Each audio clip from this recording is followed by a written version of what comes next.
주님이 부활하셔서 오늘도 우리의 예배 가운데 임재하시고 말씀으로 성령으로 함께 하실 줄로 믿습니다. 할렐루야. 오늘 저녁에 우리가 계속해서 사무엘상의 말씀을 봅니다. 한 주일 동안 특별 새벽 기도하면서 다윗이 사울의 왕에게 쫓겨다니면서 피신하면서 어려움 당하는 모습들을 계속해서 살펴보고 있습니다. 이 사울과 다윗의 모습을 통해서 우리가 어떻게 보면 영적인 싸움의 과정을 감당하고 있는 우리들의 육신의 옛사람과 또 거듭난 새사람의 영적인 싸움의 과정이다. 그래도 틀리지 않습니다.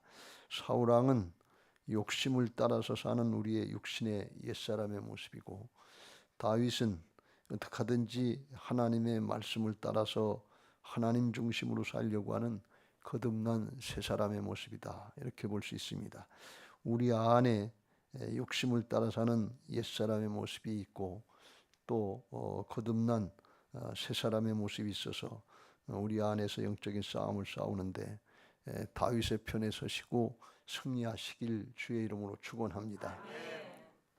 근데 그 특징이 있는데, 사울왕은 욕심을 따라서 소유에 초점을 맞춰서 사는 그런 옛사람의 모습인데, 이것은 옛사람의 육신을 따라서 욕심을 따라 살기 때문에 욕심이 잉태한즉 죄를 낳고 죄가 장성한즉 사망을 낳느니라. 그래서 죽음의 길로 가는 거예요.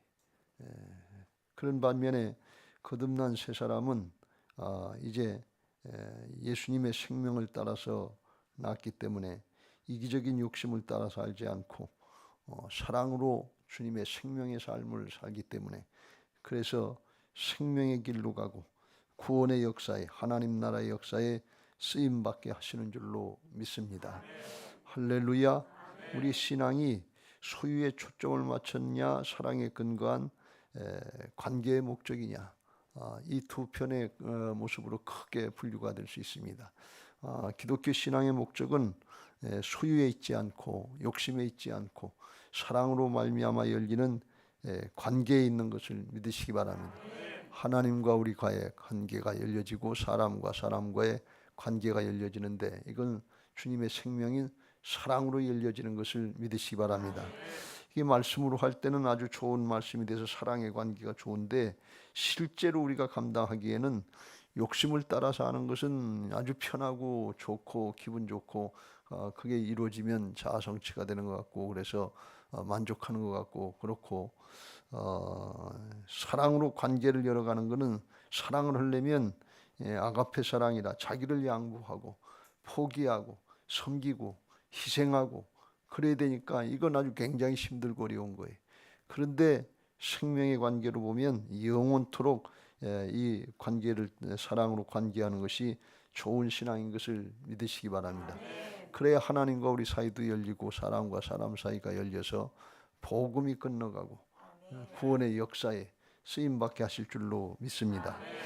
우리가 사울과 다윗의 모습을 계속해서 살펴봅니다만, 사울왕은 자기 욕심, 권력의 욕심, 그거 하나님이 주신 것인데 자기 것으로 착각해서 그거 뺏길까 봐서, 다윗이 뺏으러 오지도 않아요. 자기가 시기하고 질투하는 것이지. 그거 차지하려고 그 욕심을 따라서 계속 다윗을 쫓아다니면서 다윗을 죽이려고 하는 걸 볼 수가 있어요. 도적질하고 죽이고 멸망하는, 그리고 자기도 멸망의 길로 가는 거예요. 그러니까 우리가 욕심을 따라 살면 좋은 것 같은데 결국은 죽음의 길로, 멸망의 길로 가는 꼴이 된다 하는 것을 우리가 명심해야 될 줄로 믿습니다. 근데 이게 영적으로 내적으로 일어난 일이기 때문에 겉으로 볼 때는 안 나타나기 때문에 이게 좋은 줄 알아요. 이게 힘 있고 능력 있는 줄 알고 속는 거예요. 그래서 근데 사랑으로 하려면 방금도 말씀드린 것처럼 사랑하려면 헌신하고 희생하고 섬기고 나누고 내 걸 내줘야 되니까, 주는 게 사랑이라고 그랬으니까 이거는 굉장히 하고 싶지 않고 싫고 내키지도 않고 그렇단 말이죠. 여러분 기도할 때도 마찬가지예요. 기도할 때도 내 문제를 해결받고 소유의 문제, 성취의 문제, 이걸 위해서 기도하라 그러면 힘이 나요. 더 열심히 기도할 수 있고 기도의 제목이 확실한 것 같고 그래요. 근데 사랑으로 관계를 열라고 그러고 헌신하고 희생하라고 그러면 그럼 기도가 잘 안 돼. 예, 왜 그러냐? 그게 우리의 신앙의 모습이에요. 예, 그래서 우리가 신앙하면서 어떤 게 좋은 것인지 어떤 게 생명인지 잘 깨닫고 주님 편에 서시고 다윗 편에 설 수 있게 되시길 주의 이름으로 축원합니다. 거듭난 새 사람으로서의 다윗을 얘기하는 게 다윗도 육신의 욕심에 사람에 있었을 때는 그도 죄를 져서 범죄하면서 큰 우를 범한 그런 경우가 있고 다른 사람에게도 큰 해를 끼친 경우가 있는데 우리가 거듭난 사람으로서의 다윗 편에 서고 하나님 편에 설 수 있게 되시길 주의 이름으로 축원합니다.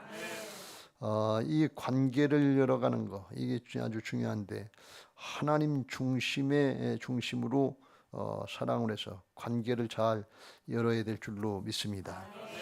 다윗은 어떻게 하든지 살리려고 하는 것을 볼 수가 있어요. 사울은 죽이려고 쫓아다니는데 오늘 아침에 살펴본 것처럼 다윗이 사울을 죽일 수 있는 결정적인 기회가 있었는데 죽이지 않고 살리는 걸 볼 수가 있어요. 그 중심이 다른 걸 볼 수가 있어요. 살리는 역사에 쓰임 받으시길 주의 이름으로 축원합니다. 그래서 다윗은 그 마음의 중심이 생명이 있고 살리는 역사에 있는 것을 볼 수가 있습니다. 그런데 그걸 이제 살려놓고 다윗 왕이 사울 왕이 나가니까 다윗 쫓아가면서 사울 왕에 대해서 중심이 어떤지 그 호칭 사울 왕에 대해서 호칭을 하는 그 호칭을 보면 어떤 마음인지 알 수가 있어요. 8절에 그랬어요. 다 사울을 부를 때 자기를 죽이려고 쫓아오는 살인마 같은 그런 왕에게 내주 왕이여 하면서 사울이 돌아보는지라 하니까 다윗이 땅에 엎드려서 절았다. 자기의 주인이고 여전히 당신이 내 왕입니다. 내 주인입니다. 그러면서 자기는 그 앞에 신실한 부하입니다. 그거 신분을 분명히 밝히는 것을 볼 수가 있습니다. 또 10절 말씀에 보면 끝말잇쯤에 내 손을 들어 내 주를 해하지 아니하리니 그는 여호와의 기름 부음을 받은 자이기 때문이라 그랬어요.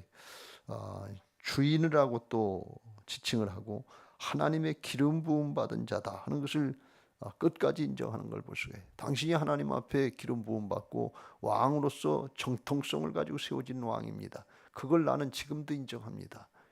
하나님이 기름 부으셨기 때문에 하나님이 일하시기 전까지는 나는 당신에게 손대지 않습니다. 당신을 죽일 수 없습니다.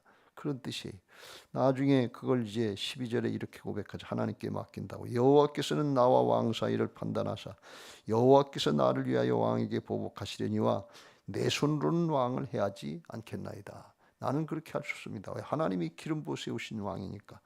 14절에도 15절에도 그런즉 여호와께서 재판장이 되어 나와 왕 사이에 심판하사 나의 사정을 살펴 억울함을 풀어주시고 나를 왕의 손에서 건지시기를 원하나이다 하면서 하나님께 맡깁니다. 그리고 자기는 거기 하나님의 하시는 역사에 거기 범할 수 없고 개입할 수도 없습니다. 그걸 고백하는 걸 볼 수가 있어요. 그러면서 한 가지 더 호칭을 하는데 놀라운 호칭을 합니다. 11절 내 아버지여 보소서 내 손에 있는 왕의 옷자락을 보소서 내가 왕을 죽이지 아니하고 겉옷자락만 베었은즉 내 손에 악이나 죄가가 없는 줄을 오늘 아실지니이다. 왕은 내 생명을 찾아 헤아려 하시나 나는 왕에게 범죄한 일이 없나이다. 왕을 죽이려고 한 적이 한 번도 없습니다. 사울은 다윗이 자기를 죽이려고 한다고 부하들에게 얘기하고 삼천굴살 데리고 죽이려고 쫓아다녔지만 다윗은 실제로 그런 마음을 가진 적이 없다 말이지. 그러면서 당신이 내 아버지 아닙니까? 실제로 사울은 둘째 딸 미가를 다윗에게 줘서 장인과 사이사이란 말이죠. 그러니까 아버지요 그러는 거예요. 그랬더니 그 얘기를 듣고서 그리고서 이 사울 왕이 그때 이제 진심을 알고 감동을 한 것 같아요. 나중에 사울이 고백하기를 그랬어요. 16절 다윗이 사울에게 이같이 말하기를 마침에 사울이 이르되 내 아들 다윗아 이것이 내 목소리냐 하고 소리 높여 울며 나는 너를 학대하며 너를 학대하되 너는 나를 선대하니 나는 너는 나보다 의롭도다 하면서 울면서 소리 높여서 회개하는 것 같은 모습을 보입니다. 그 호칭의 아버지와 아들 사이에 그런 모습이 일어나니까 사울 왕이 감동을 받고 그리고 회개하는 통곡하는 그런 모습을 볼 수 있습니다. 신앙이 관계인데 관계를 잘하는 건데 관계 중에 주종 관계도 중요한 것인데 특별히 부자 관계가 이게 될 때 마음이 뜨거워지고 부모와 자식 간의 관계가 이게 열려질 때 하나님의 은혜로 나아가게 하실 줄로 믿습니다. 하나님 아버지와 하나님의 자녀들 사이에 부자 관계인 것을 믿으시기 바랍니다. 이게 분명해야 돼요. 그렇지 않으면 우리가 어떤 관계인가를 모르니까 이게 잘 혼미하게 느껴지고 관계를 확신하지 못해서 긴가 어려운 일이 당하고 힘든 일을 당하면 긴가민가 할 때가 있는데 부자 관계를 확신하시길 주의 이름으로 축원합니다. 부자 관계는 달리 표현하면 생명의 관계예요. 부모가 자식을 생명을 준 것처럼 하나님께서 우리에게 생명을 주신 생명의 관계인 것을 믿으시기 바랍니다. 그 생명의 관계이니까 이건 세상에 다른 것으로 끊을 수 없는 관계다 그런 말이에요. 생명을 뭘로 끊어요? 돈으로 끊을 수 없는 것이고 명예로 끊을 수 없는 것이고 지식으로 끊을 수 없는 것이고 부귀영화로 끊을 수 없는 거다 그런 말이에요. 하나님과 우리 사이의 신앙의 관계도 생명의 관계인 것을 믿으시기 바랍니다. 돈 때문에 끊어지면 안 되고 끊어질 수도 없고 명예나 권력이나 부귀영화나 이런 것 때문에 끊어지는 관계가 아니라 생명으로만 할 수 있는. 그래서 하나님을 사랑하는 게 뭘로 어떻게 마음을 다하고 뜻을 다하고 내 목숨을 다해서 주의 하나님을 사랑하라 그래서 생명의 관계다 그런 말씀. 이 생명의 관계니까 다른 걸로 끊을 수가 없어요. 끊어지지 않는 거예요. 부모 자식 간의 관계도 말을 안 듣고 정 화가 나면 이제 임자식 나가라 그러고서 넌 내 자식 아니라 호적 파가라 그러는데 끊을 수 없는 관계다. 그렇다고 호적 띄워줄 수 있는 거 아니다 말이지. 그냥 영원히 남는 것이고 그게 이제 상속까지 할 수 있는 관계가 부자 관계고 생명의 관계인 것을 믿으시기 바랍니다. 그래서 우리가 이 생명의 관계가 이루어지는 신앙을 잘 해야 될 줄로 믿습니다. 신앙은 관계다 그랬어요. 관계가 확실하고 그 통로가 열려지면 그 관계의 통로를 통해서 은혜와 축복은 저절로 미치는 것을 믿으시기 바랍니다. 그게 확실해지면 아버지 것은 아들께 되는 거예요. 내 것이다 내 것이 아니냐는 이게 관계에서 오는 것이지 다른 뭐 소유의 욕심을 부린다고 주는 게 아니다 그런 말씀이. 이게 은혜인 줄로 믿습니다. 예수님이 생명이시잖아요. 내가 길이요 진리요 생명이니 나로 말미암지 않고는 아버지께로 올 자가 없다. 그래서 하나님하고 우리 사이에 생명의 관계가 열리려면 생명 되시는 예수님이 우리 안에 오셔서 거듭나게 하여 주시고 구세주여 주인으로 믿는 관계가 될 때 하나님의 자녀로 거듭나는 은혜가 있는 것을 믿으시기 바랍니다. 그게 우리 눈에 안 보이지만 우리가 마음으로 중심으로 영접하고 받아들이면 예수님이 성령으로 우리 안에 오셔서 주인 되어 주시고 하나님의 자녀인 것을 보증해 주시는 것을 믿으시기 바랍니다. 로마서 8장 14절에 무릇 하나님의 영으로 인도함을 받는 사람은 곧 하나님의 아들이라. 너희는 다시 무서워하는 종의 영을 받지 아니하고 양자 아들의 영을 받았으므로 우리가 아빠 아버지라고 아주 가까운 아버지도 그냥 아버지 그러는 관계가 아니라 어린아이가 아빠 아빠 부르는 것처럼 그렇게 가까운 관계로 그렇게 우리를 새롭게 만들어주신 것을 믿으시기 바랍니다. 아빠 아버지라고 부르짖느니라.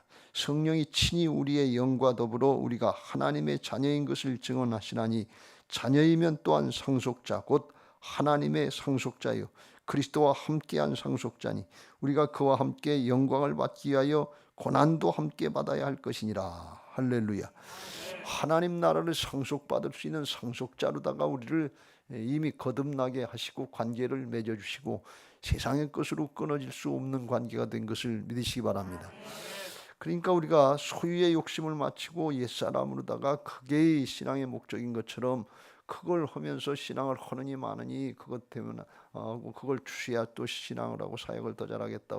그건 하나도 하나님이 원하시는 관계하고는 맞지 않는 관계다. 그러는 그런 게 목적이 아니에요. 그건 그냥 더 조금 더 소유해도 그만이고 덜 소유해도 그만이. 조금 더 갖고 살다 죽어도 그만이고 조금 덜 갖고 살다 죽어도 하나님 나라의 영원한 생명의 차원에서는 큰 차이 없다 그런 말씀이에요. 이해가 되세요? 조금 더 가져도 소용없고 덜 가져도 상관없어요. 자족하고 사시길 주의 이름으로 축원합니다.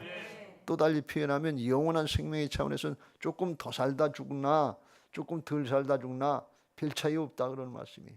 옛날에 죽은 분들 중에서 가장 오래 산 무드셀라가 969세까지 살았다고 그랬는데 969세까지 살았나 아브라함이 175세까지 살았나요? 175세까지 살고 죽었나? 차이 없다 말이지. 뭐가 차이냐? 믿음 지키고 살았냐 그런 얘기예요. 하나님 나라의 생명의 삶을 어떻게 충실하게 잘 살고 영원토록 하나님 나라를 여기 땅에서부터 누리다가 진짜 영원한 하나님 나라 누려서 아브라함이 천국문에서 거지 나사로 비유처럼 그걸 판단하고 계시다. 그러니까 세상의 것으로다가 오락가락하지 말고 영원한 것을 이미 상속받은 하나님의 자녀들 됐으니까 상속자들 됐으니까 땅에서 소유 때문에 부귀영화 권세 물질 때문에 욕심 때문에 이것 때문에 요동하지 말고 이미 다 주어졌어요. 하나님 나라 가면 황금길을 걸어간다니까요. 돈 가지고 너무 그러지 말고 하나님 앞에 신분의 축복, 자녀의 권세의 축복을 누리게 되시길 주의 이름으로 축원합니다. 그때 하나님과의 관계가 기쁘고 즐겁고 감사한 관계가 되고 우리의 신앙이 기쁘고 즐겁고 감사하게 신앙하게 하실 줄로 믿습니다.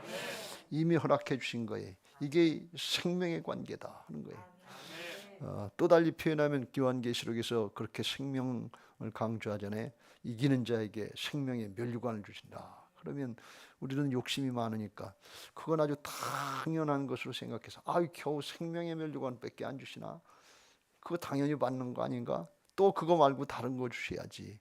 이렇게 생각하는데 진짜 중요한 게 생명이기 때문에 그래요. 하나님 나라에 가면 아주 그 모든 게 다 준비되어 있는데 그런데 생명이 없으면 못 누리잖아요. 여기 땅에서도 목숨이 목숨 생명, 죽고 끝나는 생명. 그나마 그것도 없으면 누릴 수가 없잖아요. 늘 제가 기도하면서 안타깝게 생각하는 것 중에 하나가 우리 지방에 송주일 목사님이라고 폐암이 돼요. 그래서 지금 온 지방에서 교육자들이 기도하고 성도님들이 생각하고 기도하는데 상황이 그렇게 넉넉하지 않다 말이죠. 얼마나 안타까우냐 말이지. 한참 힘있게 목회할 나이인데 그런데 저보다도 한 10년 이상 아래인데 그 얼마나 청창하냐 말이지. 그러니 폐암이 걸려가지고서 본인도 힘들고 가족도 힘들고 교회도 힘들고 그 얼마나 안타까우냐 말이지. 여기 땅에 짧은 인생을 사는 동안에도 목숨의 생명이 이게 위험해지면 신앙도 사역도 삶도 세상에 바라는 것도 다 놓을 수밖에 없는 거 아니에요. 하나님이 특별히 생각하셔 치료해 주시는 은혜가 있게 되시길 주님의 이름으로 기도합니다. 그렇게 됐으면 좋겠어요. 그러면 그 교회에서 얼마나 기뻐하겠냐 말이죠. 왜? 살아났으니까. 다시 할 수 있으니까. 그 가정에서 사모님하고 아이들 얼마나 기뻐하겠냐 말이죠. 얼마나 기뻐하겠냐 말이죠. 뭐 이런 말을 뭐하고 비교할 수 있겠어요, 그걸. 육신의 목숨이에요. 하나님 살려주셔도 근데 얼마 있으면 또 죽어요. 나사로가 살아났지만 또 죽었단 말이지. 육신의 목숨도 그런데 하늘의 생명이 이게 죽은 사람을 살리면 얼마나 기쁘겠냐 그런 얘기예요. 그 기쁨이 넘치게 되시길 주의 이름으로 축원합니다. 폐암에서 살아나는 것보다 영원한 멸망에서 살아나는 것은 비교할 수가 없단 말이죠. 영생이에요. 큰아들이 그걸 못 누렸잖아요. 돈의 욕심에 빠져서 자기 욕심에 빠져서 작은 아들이 다 까먹고 들어왔다. 그러니까 내 동생, 내 아들은 죽었다가 살아났으면 잃었다가 다시 얻었으니까 우리가 기뻐하고 즐거워하는 것이 마땅하다 그랬어요. 왜? 이게 영생의 기쁨, 생명의 관계란 말이지. 죽었다가 살아났단 말이지. 근데 큰아들은 나한테 언제 염소 새끼 한 마리라도 줬습니까? 자기 욕심, 소유 여기에 빠져가지고 죽었다가 살아났다는데 하나도 안 기쁜 거예요. 남의 얘기처럼 들리는 거예요. 왜? 생명이 뭔 줄 모르는 거예요. 생명의 기쁨이 있게 되시길 주의 이름으로 축원합니다. 이거 그냥 교회 나오는 정도가 아니에요. 신앙하는 정도가 아니고 영원한 하나님 나라의 가족이 되고 생명이 되고 죽었다가 살아나는 게 폐암 걸렸다 사는 것보다 훨씬 은혜가 크고 축복이 큰 것을 믿으시기 바랍니다.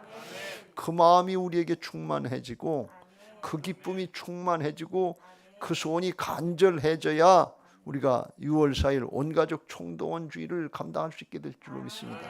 오면 좋고 안 오면 할 수 없고 그게 아니에요. 내 자식, 내 부모, 내 형제들이 지금 죽어 있는데 폐암보다 더 큰 질병, 죄악은 아주 치명적인 전염병이라고 그랬지요.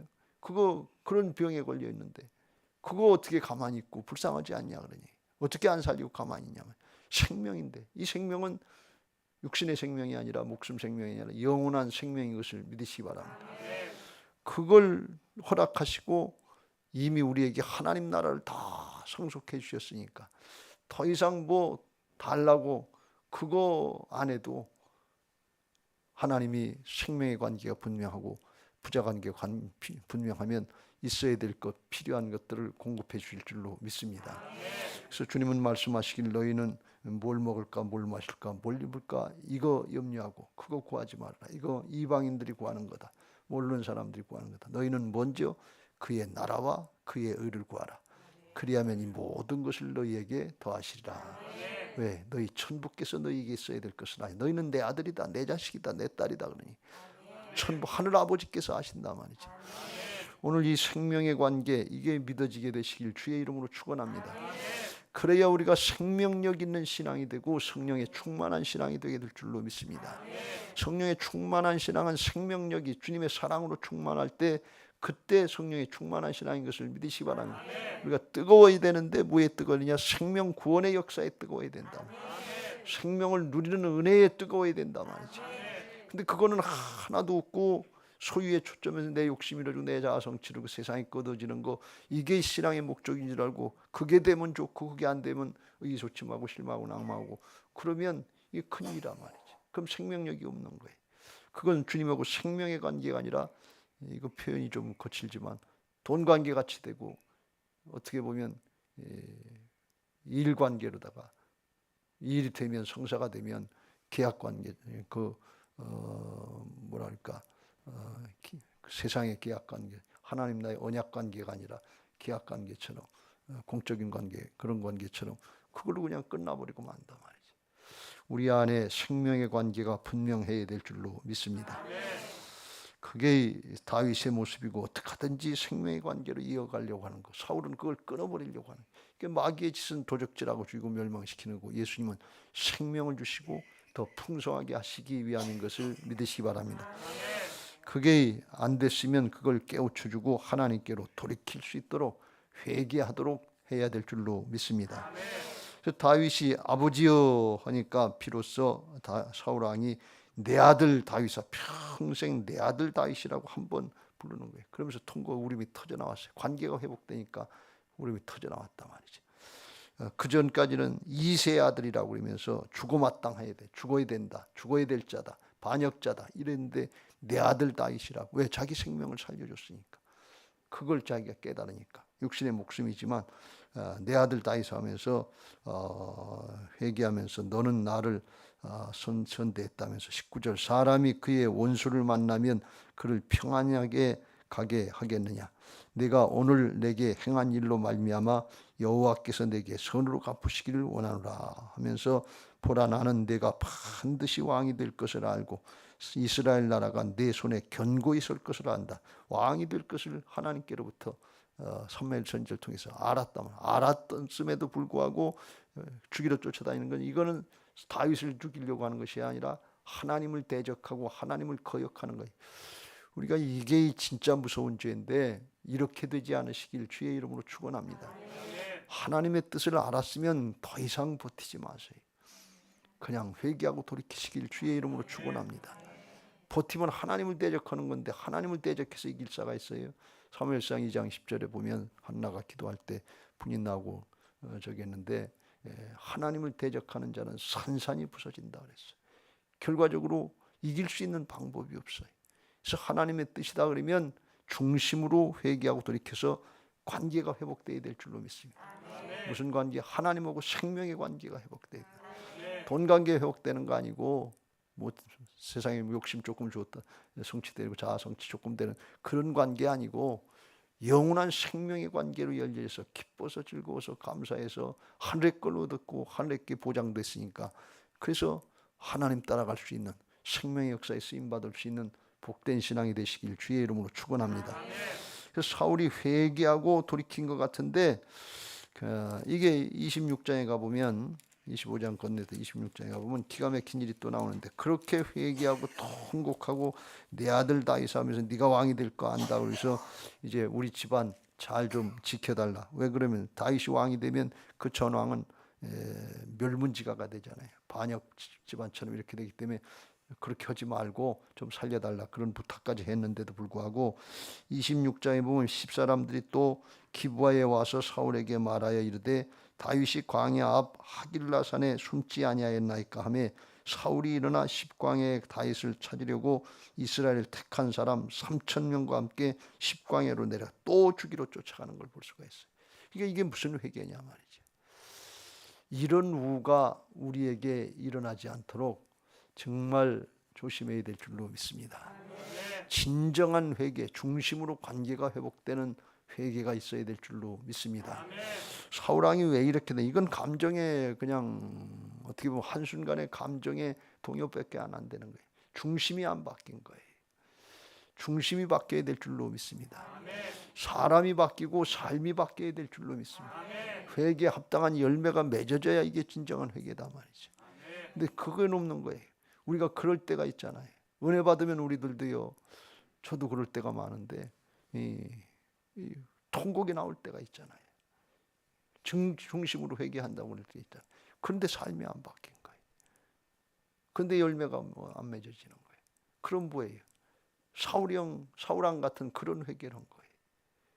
진짜 중심이 안 바뀐 거예요. 사람이 바뀌고 삶이 바뀌어야 진짜 회개가 되고 다시는 그 죄악인 거 하나님 대적하는 일인데 다윗 죽이러 쫓아다니 헛수고인데 자기들 죽을 것 뻔히 알면서 그걸 왜 하냐 그런 얘기. 하지 말았어야 되지. 당연히 하지 말아야 되는데 다른 사람들이 와서 얘기하니까 또 가는 걸 볼 수가 있어요. 안 바뀌었다는 거예요. 왜 안 바뀌었을까요? 악령에게 붙잡혔기 때문에 그래요. 죄에게 붙잡혔기 때문에 그래요. 자기가 스스로 어떻게 할 수 없는 거예요. 이게 불쌍한 거예요. 이게 죄악에 붙잡힌 불쌍한 인생들인 것을 믿으시 바랍니다. 믿는 사람들이라고 이런 일이 없는 게 아니라 사울에서 바울된 바울 사도도 그걸 탄식했잖아요. 오라 나는 곤고한 사람이로다. 이 사망의 몸에서 이 죄악의 몸에서 누가 나를 건져내려 하면서 고난을 탄식하면서 십자가 밑으로 나갔던 거예요. 그때 깨달았으면 즉시로 돌이켜야 될 줄로 믿습니다. 하나님의 은혜를 입으시길 주의 이름으로 축원합니다. 근데 죄가 그걸 또 방해하고 육신 입고 살아간 동안에 계속 방해하는 거예요. 내가 원하는 바 선은 행하지 않고 원치 않는 바 악을 행하는데 내가 원하는 바 선을 행하지 않으면 그것은 내가 아니라 내 속에 거하는 죄니라. 육신 입고 사는 동안에 죄에 지는 거예요. 사울왕이 생각은 있었어요. 자기도 깨달은 바는 있었어요. 그런데 그게 꾸준히 안 되는 거예요. 왜? 악령에 붙잡혀서 죄의 종로를 타고 있는 거예요. 하나님을 불신하고 중심으로 돌이키지 않았기 때문에. 이건 영적인 역사이기 때문에 오늘 이 말씀을 붙잡고 우리가 깨닫고 중심으로 돌이켜야 되는데 이게 근원적인 회개인 것을 믿으시기 바랍니다. 사람으로서는 할 수 없는 거예요. 된 것 같은데 또 아니고 우리가 그걸 수없이 많이 경험해 봤잖아요.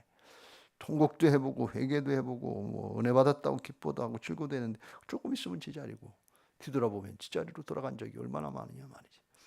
그게 불신앙의 죄고 죄라면 저희가 나를 믿지 아니하는 주님의 주권을 인정하고 따라가지 않는 근원적인 죄인 것을 믿으시기 바랍니다.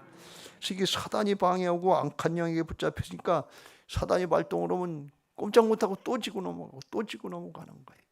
그래서 이게 중심으로 주님이 우리 안에 오셔서 주인 돼 주셔야, 그래야 사단이 기승을 하지 못하고 그거 분별하고 물리쳐 나가고 이겨나가게 될 줄로 믿습니다. 주께서 부활하셔서 우리 안에 성령을 다시 오신 이유가 이를 위해서 우리로 하여금 주인 되어주시고 우리에게 주인 되시고 이기게 하시는 줄로 믿습니다. 살아도 주를 위해서 살고 죽어도 주를 위해서 살고 사나 죽으나 주의 것을 되게 하기 위해서 그 복음을 이뤄놓으신 것을 믿으시기 바랍니다. 자기를 위해서 살고 자기를 위해 죽는 사울왕 같은, 그게 세상적으로는 똑똑하고 손해 안 보는 것 같고, 그런데 멸망의 길로 가는 거다 말이지. 다 뺏기는 것 같지. 어떻게 주를 위해서 살고 살아도 주를 위해서 살고 어떻게 죽어도 주를 위해서 죽고 사나 죽으나 주의 것이라고 하면서 어떻게 그렇게 사냐 말이지. 다 뺏기는 것 같은데, 그런데 다 세상의 것 다 뺏기는데 딱 한 가지가 남아요. 뭐가 남아요? 예수님이 남는 것을 믿으시기 바랍니다. 하나님이 남으시는 것을 믿으시기 바랍니다. 그 하나님 앞에 모든 것이 다 있는 것을 믿으시기 바랍니다.